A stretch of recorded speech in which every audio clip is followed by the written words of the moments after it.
Bonjour, nous nous retrouvons pour le 5e jour de formation où nous allons parler électromagnétisme, nous allons parler des hyperfréquences, du 50 Hz, des effets sur le vivant, que ce soit les animaux ou les êtres vivants. Ensuite, nous parlerons des phénomènes invisibles qui sont un gros morceau en géobiologie, que ce soit les mondes liés aux élémentaux, que ce soit les mondes liés aux mémoires des lieux et bien d'autres choses. On se retrouve tout de suite pour l'électromagnétisme.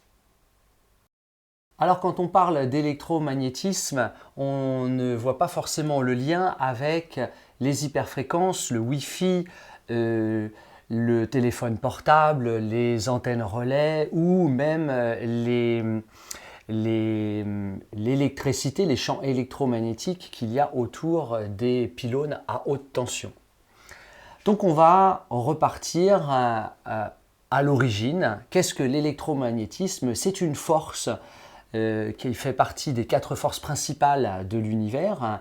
C'est au-delà d'une force une interaction. On parle d'interaction électromagnétique car l'électromagnétisme a une influence sur son environnement, mais l'environnement aussi influe les ondes électromagnétiques.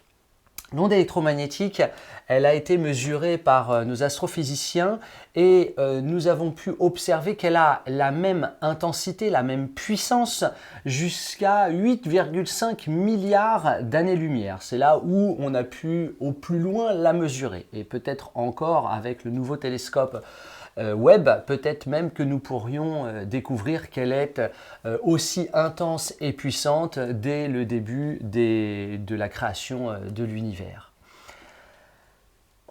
Je vous ai dit c'est une force, mais c'est 2 types de forces. C'est une force microscopique qu'on appelle la force de Lorentz. Cette force,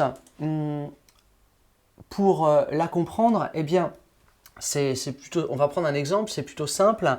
Les particules, quand elles arrivent du Soleil vers la Terre, eh bien, elles sont déviées par le champ électromagnétique de la Terre.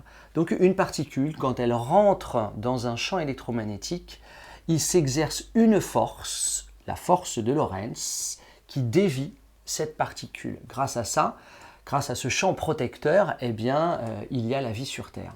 Mais elle a aussi une autre influence, cette force de Lorentz, c'est qu'elle réussit à séparer les protons des électrons. Ce qui fait que nous avons l'électron plutôt bon pour la santé, le proton qui est ionisant et qui dégrade la santé. Donc encore une fois, la force de Lorentz a un effet sur les particules, donc dans le microscopique, plutôt bénéfique pour nous les terriens.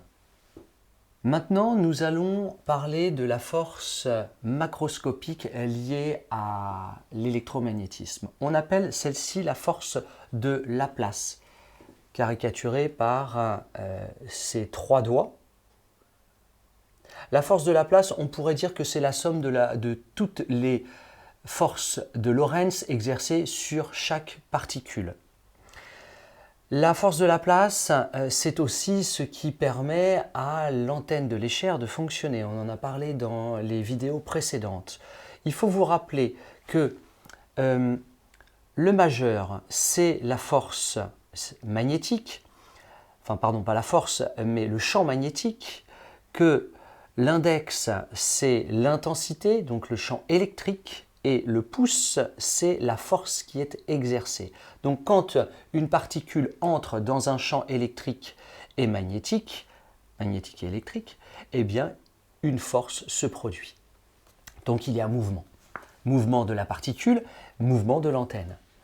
À notre échelle macroscopique, cette découverte a permis énormément de création d'outils du quotidien. Par exemple, les cassettes audio des années 70-80 fonctionnent grâce à cette force de Laplace.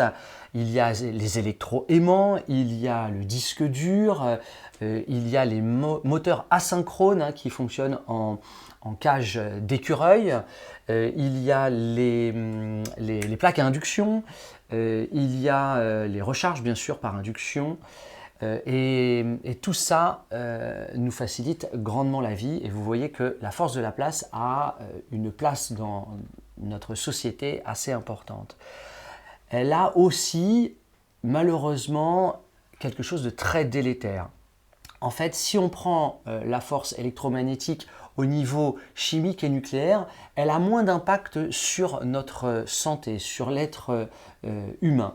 Sauf que au niveau macroscopique, cette force est extrêmement délétère. C'est pour ça qu'elle nous intéresse, car lorsque on utilise un téléphone portable, eh bien, les ondes électromagnétiques, elles, influent sur notre organisme. On va commencer donc la suite de notre cours sur les effets électromagnétiques sur le corps humain. Donc, une onde électromagnétique, comment elle est créée? Elle est créée par, nous l'avons dit auparavant, avec la force de Lorentz et la force de Laplace, il y a un mouvement d'une particule dans un champ. Ce champ électrique, ce champ magnétique, que la particule va traverser, va créer une onde électromagnétique. Cette onde, elle va se propager à une vitesse avoisinant la vitesse de la lumière, que ce soit dans un environnement d'air ou que ce soit dans le vide. C'est pour ça qu'on utilise l'onde électromagnétique pour, par exemple, communiquer avec les sondes Voyager 1 et Voyager 2. Qui sont aujourd'hui au-delà du système solaire, à plusieurs centaines de milliards de kilomètres, je crois plus de 2000 milliards de kilomètres aujourd'hui. Donc, cette onde électromagnétique se caractérise par deux ondes superposées l'une et l'autre, l'onde électrique et l'onde magnétique. On a découvert que cette onde avait de l'énergie, mais aussi elle pouvait transporter de l'information. C'est pour ça que nous utilisons l'onde électromagnétique pour communiquer, c'est-à-dire que vous allez retrouver son utilisation à des fréquences plus ou moins importantes, plus ou moins basses, dans les télécommunications, c'est-à-dire la télé, la radio et bien sûr nos téléphones portables. Là où ça devient problématique, c'est que l'onde électromagnétique, elle a une influence sur le fonctionnement cellulaire. Je vous l'ai dit, la force de l'onde électromagnétique a une influence sur l'être humain plus que sur le microscopique. Microscopique, c'est-à-dire au niveau de la particule. Mais la cellule, qui constitue notre corps, nous sommes composés de 50 à 200 milliards de cellules, eh bien, elle va rentrer en résonance, en biorésonance. On verra d'ailleurs ce que ça implique. Eh bien, elle se met à vibrer, il y a un stress oxydatif qui se crée et on considère qu'à partir de 10 puissance 15 Hz, eh bien, l'onde commence à être néfaste pour le vivant, c'est-à-dire à peu près à ce niveau-là. Voilà, celui-ci 10 puissance 15, c'est à peu près par là. Pour information, l'oreille entend les sons, les fréquences entre à peu près entre 16 et 20 000 Hz. On voit aussi le spectre qui est ici, il est très court, vous voyez, voilà, c'est ici. On ne voit que ça avec l'œil humain. Donc, il y a dans une onde une distance qu'on appelle la fréquence, un temps en 1 seconde. Donc là, sur ce schéma, par exemple, vous avez 2 oscillations en 1 seconde. Ça veut dire que vous êtes à 2 Hertz. Et puis, il y a la longueur d'onde qui correspond à la longueur en mètres entre 1 point le plus haut ou le plus bas, ou entre, comme c'est indiqué ici, vous voyez, entre par exemple ce point-là et puis ce point-là. C'est-à-dire qu'il faut qu'il y ait une courbe haute, une courbe basse, et on revient ici, et là on a la longueur d'onde qui fait ce chemin. La longueur d'onde, on la connaît grâce justement à l'Escher qui a récupéré, qui a donné son nom pardon, à notre antenne de l'Escher. Alors, des petites choses à retenir. Je vous ai dit 10 puissance 15 Hz, c'est là où ça commence à être dangereux parce que cette onde, elle a aussi de l'énergie. Elle a emmagasiné une énergie correspondant à 13,6 électronvolts. Ce chiffre est important, c'est celui donc qui commence à modifier la cellule humaine. Les radios, par exemple. Les radios, c'est à peu près 100 millions de Hertz. 100 millions de Hertz, hein, donc vous voyez le schéma, ici, là, on est à 2 Hertz, 100 millions de Hertz. Vous imaginez 100 millions de fois en une seconde. La 2G et la 3G, on est entre 900 et 1800 MHz. On monte même parfois à 2100 MHz. Ça veut dire 2,1 milliards d'oscillations en une seconde. La 4G, on commence à peu près à 2100, mais elle a un spectre beaucoup plus long puisqu'elle peut utiliser autant du 700 que du 2600 MHz. L'utilisation, la plage d'utilisation de la 4G, c'est ça, 2,6 milliards. Donc, dans notre existence d'être humain, on est passé de rien du tout à la radio, qui est très récente. Hein. La radio, c'est les années 60 à peu près, hein, où ça s'est démocratisé avec la FM. Eh bien, on passe à 100 millions de Hertz. On se retrouve dans un bain électromagnétique.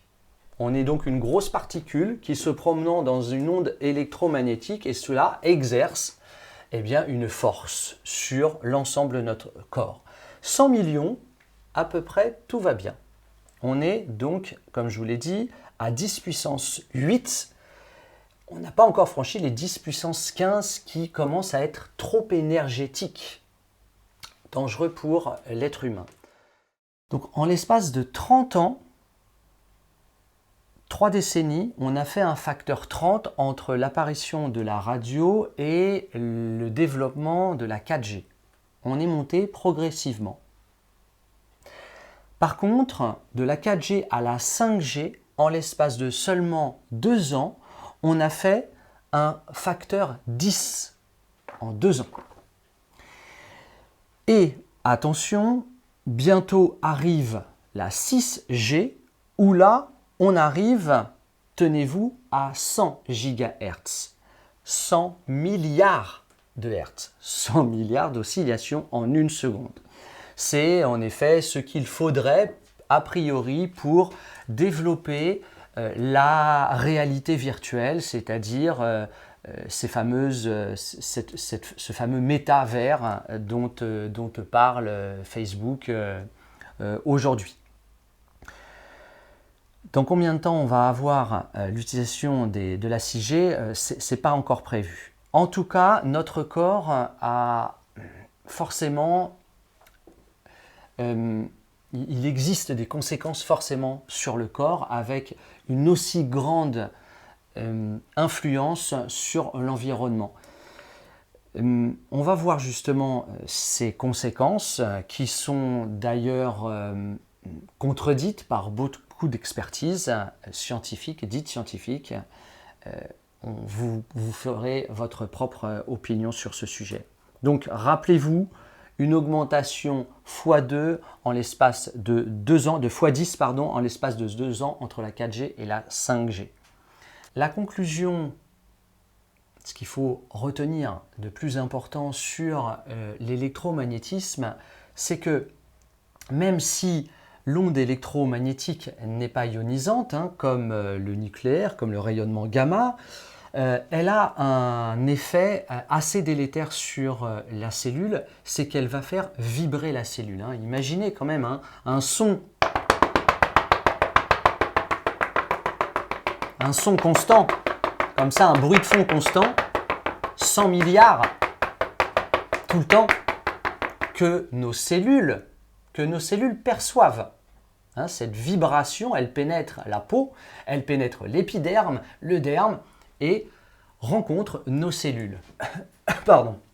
Nos cellules vibrent, ça crée un stress oxydatif et c'est ce stress qui est néfaste pour la santé. Ça va rendre finalement la cellule instable, ça va la rendre fragile, moins performante même, hein, et elle peut même perdre des électrons à cause de cette vibration électromagnétique. Et la perte d'électrons, c'est la création de radicaux libres, et les radicaux libres, c'est le début potentiel, bien sûr, de cancer. Voilà ce que vous devez retenir de l'effet de la force de l'univers, d'une des 4 forces de l'univers, les interactions électromagnétiques.